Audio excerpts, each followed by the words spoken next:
हरे कृष्णा। श्रीमद् भगवद गीता अध्याय 2 श्लोक क्रमांक 57 है। श्लोक क्रमांक 57। यह सर्वत्र अनभिस्नेह तत्तत् प्राप्य शुभाशुभम न अभिनंदन्ति न द्वेष्टि तस्य प्रज्ञा प्रतिष्ठिता।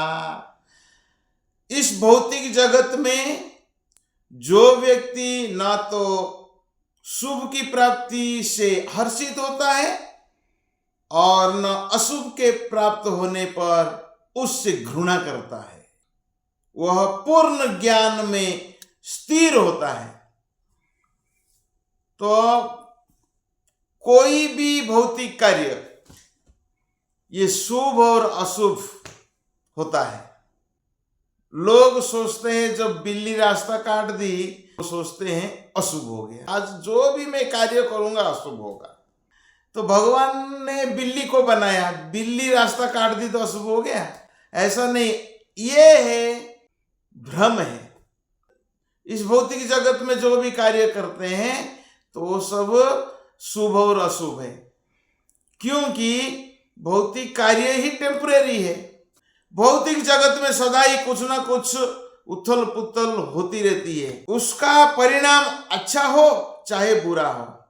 कभी परिणाम अगर अच्छा होता है, मैंने कुछ शुभ कार्य किया था इसलिए अच्छा हो गया, और कुछ परिणाम बुरा हो गया तो लोग सोचते हैं कुछ अशुभ कार्य किया था इसके लिए बुरा हो गया। जो ऐसी उथल पुथल में विचलित नहीं होता, जो अच्छे शुभ या बुरे अशुभ से अप्रभावित रहता है, उससे कृष्ण भावनामृत में स्थिर समझना चाहिए। जो कृष्ण का भक्त है शुभ और अशुभ कार्यों में विचलित नहीं होता है, वो सोचता है ये भगवान की कृपा है, ये भगवान की आशीर्वाद है।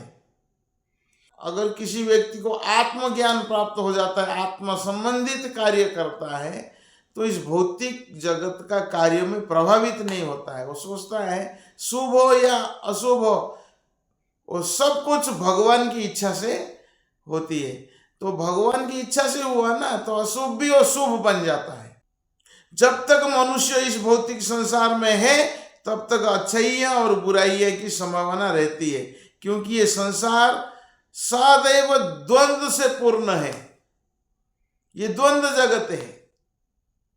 किंतु जो कृष्ण भावनामृत में स्थिर है वो अच्छाई बुराई से अछूता रहता है, क्योंकि उसका सरोकार कृष्ण से रहता है जो सर्व मंगलमय है। ऐसे कृष्ण भावनामृत से मनुष्य पूर्ण ज्ञान की स्थिति प्राप्त कर लेता है, जिसे समाधि कहते हैं। यही मंद यही भालो यही सर्व भ्रम। इस संसार में जो मंद हो या अच्छाई हो या बुराई, ये सब टेम्पररी है, ये सब भ्रम है, ये मन का भ्रम है। तो जो कृष्ण भावना भावित व्यक्ति कभी इसमें अफेक्टेड क्यों नहीं होता है? कारण है कि उसका जो फोकस है, उसका जो चिंतन होता है, कृष्ण का चिंतन होता है। तो प्रभुपाद जी कहा है कि always think of Krishna, never forget Krishna. कभी भी कृष्ण को भूलो मत, हमेशा कृष्ण को याद करो। तो कृष्ण भावना भावित व्यक्ति सुप्राप्ति पर कभी हर्षित नहीं होता है, अशुभ प्राप्ति पर कभी घृणा नहीं करता है। अर्जुन ने प्रश्न पूछा था, स्थित प्रज्ञ व्यक्ति कैसे बैठता है? बैठना मतलब इंद्रियों को कैसा बस में करता है। यदा संहरते चायम कुर्म अंगानि इव सर्वशः इंद्रियाणि इंद्रियार्थेभ्यस् तस्य प्रज्ञा प्रतिष्ठिता। जिस प्रकार कछुआ अपने अंगों को संकुचित करके खोल के भीतर कर लेता है, उसी तरह जो मनुष्य अपनी इंद्रिय को इंद्रिय विषयों से खींच लेता है, यह पूर्ण चेतना में दृढ़ता पूर्वक स्थिर होता है। प्रभुपाद जी बताते हैं तात्पर्य में, किसी योगी भक्त या आत्म सिद्धि व्यक्ति की कसौटी यह है कि वो अपनी योजना के अनुसार इंद्रियों को वश में कर सके, किंतु अधिकांश व्यक्ति अपनी इंद्रियों के दास बने रहते हैं और इंद्रिय के ही कहने पर चलते हैं। एक है गोस्वामी। जो इंद्रियों के स्वामी है, इंद्रिय का कहने पर कोई कार्य नहीं करता है, वो गोस्वामी है। जैसा कछुआ का उदाहरण दिया गया है, कछुआ हम देखा है, जैसा ही कोई मनुष्य को देख लिया तो कछुआ उधर सब अंगों को अंदर कर लेता है, खाली खोखला दिखता है। तो कछुआ कभी बाहर निकलेगा, हम देखते रहते हैं, तो कछुआ बाहर निकलता ही नहीं, वो अंदर पड़ा रहता है। जब जरूरत पड़े तो फिर वो बाहर निकल के फिर चलता रहता है। तो कछुआ अपना अंगों को अंदर खींच लेता है जब जरूरत पड़े। तो उसी प्रकार कृष्ण भावना भावित व्यक्ति इंद्रिय भोग के प्रति आकर्षित नहीं होता है। अगर इंद्रिय आकर्षित होता है तो वो इंद्रियों भोग से अन्य मनस्क हो जाता है, इंद्रियों भोग से दूर रहता है, अपना इंद्रियों को बस में करता है। वो जानता है कि मुझे ये कार्य नहीं करना है।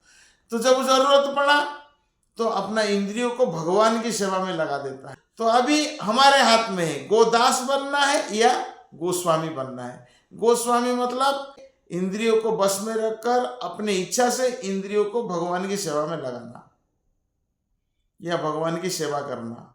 और गोदास मतलब इंद्रियों के दास। जीवार लालसा यही उति उति धाय, शिष्टोदर परायण कृष्ण नहीं पाए। जो जीवा का लालसा में आ जाता है तो उसको कृष्ण प्राप्त नहीं होता है। क्यों? क्योंकि हमारा जीवा जो है ना, अच्छे अच्छे वस्तु का स्वाद लेने की इच्छा रखती है और ये जीवा अच्छे अच्छे वस्तु खाती रहती है। अच्छा अच्छा वस्तु खाएंगे तो फिर हमारा इंद्रियों का भी कंट्रोल नहीं होगा। तो भगवान को भोग लगाओ, जो प्रसाद मिला उसको स्वीकार करो। तो जीवा का लालसा में अगर रहेंगे तो हमको कृष्ण नहीं मिलेंगे। इंद्रियों की तुलना विषैली सर्प से की गई है। इंद्रिय जो है विषैली सर्प के समान है। तो मनुष्य को सपेरा बनना चाहिए। ये इंद्रिय हमारा भोग करने की इच्छा रखती है हमेशा, क्या है, भोग करना है। लेकिन जो सपेरा होता है सर्प को बस में रखता है। वो डमरू बजाता हुए देखा होगा, सर्प को बस में करता रहता है। तो हम लोगों को भी सपेरा बनना चाहिए, इंद्रियों को गलत दिशा में जाने नहीं देना चाहिए। हमें गोस्वामी बनना है। शास्त्र में अनेक आदेश है, कुछ करो कुछ न करो। जब तक कोई इन करो या न करो का पालन नहीं कर पाता, इंद्रिय भोग पर स्वयं नहीं बरतता, तब तक उसका कृष्ण भावना मृत्यु में स्थिर हो पाना असंभव है।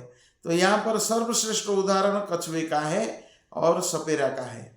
तो वो किसी भी समय अपने अंगों को समेट सकता है, पुनः विशिष्ट उद्देश्य में उससे प्रकट कर सकता है।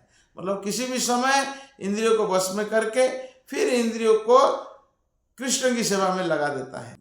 अर्जुन को उपदेश दिया जा रहा है कि वो अपनी इंद्रियों को आत्मतुष्टि में न करके भगवान की सेवा में लगाए। अपनी इंद्रियों को सदैव भगवान की सेवा में लगाए रखना कूर्म द्वारा प्रस्तुत दृष्टांत के अनुरूप है, जो अपनी इंद्रियों को समेट रखता है।